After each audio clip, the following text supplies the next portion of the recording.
A day in a life as a home baker. Hi guys! Cakes and Cookies here. So for today's video, pakita ko sa inyo yung cake na ginawa ko last time. So this is a size 7x4 moist chocolate cake with chocolate ganache filling and then American buttercream for the frosting. So ang cake na to is a minimalist cake na meron lang siyang mga mini flowers tapos dedication lang na happy birthday on top. So simple lang to kasi ito is gift lang ng mga kaklase ng kapatid ko dun sa friend nila or sa kaklase nila na magde-debut. So ayun lang siya. Very simple lang. Medyo pale white yung ating base color and then nagpipe lang ako dyan ng mga mini flowers. Yung mga ginamit ko dyan na food color is yung color pink ng Sugar King. Bali, 2 shades of pink lang yung ginawa ko. Isang darker and then isang medyo lighter pink. Tapos nilagyan ko lang yung iba ng konting stem and then isang dahon. Ganon. Kasi nga minimalist lang to. Pero kahit minimalist siya, mas nahihirapan akong gawin siya compare dun sa madaming design eh. Kasi pag minimalist, konting chismis lang, kitang-kita kasi nga konti lang yung design niya. And medyo nahirapan din ako sa pagpapipe, lalo na dyan sa gilid kasi ang hirap, ang sakit niya sa balakang pagka nakayuko ka ng matagal. So ang ginawa ko, pinatong ko siya dun sa lalagyanan ko ng piping tip para eye level, mas madali ko siyang makita and mas madaling magpipe. So after niya, nilagyan ko na ng sticker and that's the finished look and that's the finished product. Diba? Super dainty, ang clean and ang minimalist lang.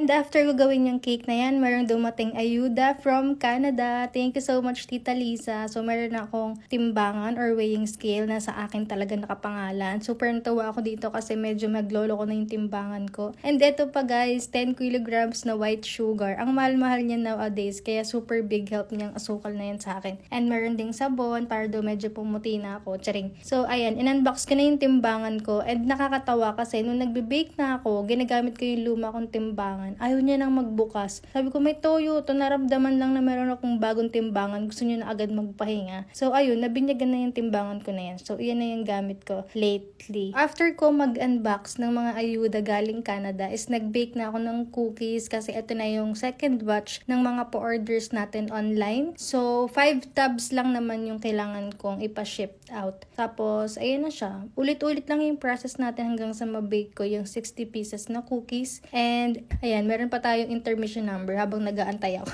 Parang tanga lang, di ba? Ewan ko ba, pagka nakikita ko yung sarili ko sa oven, medyo nagsasayaw-sayaw ako ng konti. So, ayun na yung ating finished look and ng finished product ng ating freshly baked cookies. So, second salang na. Yan na rin yung last salang. Tapos, nagpadagdag lang ako ng 4 pieces na chocolate chunks cookies kasi, you know naman, kailangan lagi tayong may kaparte kapag nagbe-bake. And sa second batch natin, nakakatuwa kasi may umorder sa akin from Cebu. Grabe ang layo niya and sabi ko, ba't parang ang mahal naman ng babayaran nito? 300 plus. Eh, isa lang naman yung order niya. Tapos ayun, chinek ko nga, 125 pala yung shipping fee niya kasi from Cebu pa siya. Grabe, kung sino ka man, thank you so much po. And then, meron ding umorder from Calasiao, Pangasinan. Di ba? Ang lalayo na nang nararating ng cookies natin. Super nakakatuwa. Kaya sa mga gustong umorder, lalagay ko yung link sa caption ng video na to. So, after ko ipakis, ayan na siya, ready for pickup na ng courier. So, ayun lang guys for today's video. Thank you so much for watching. Bye!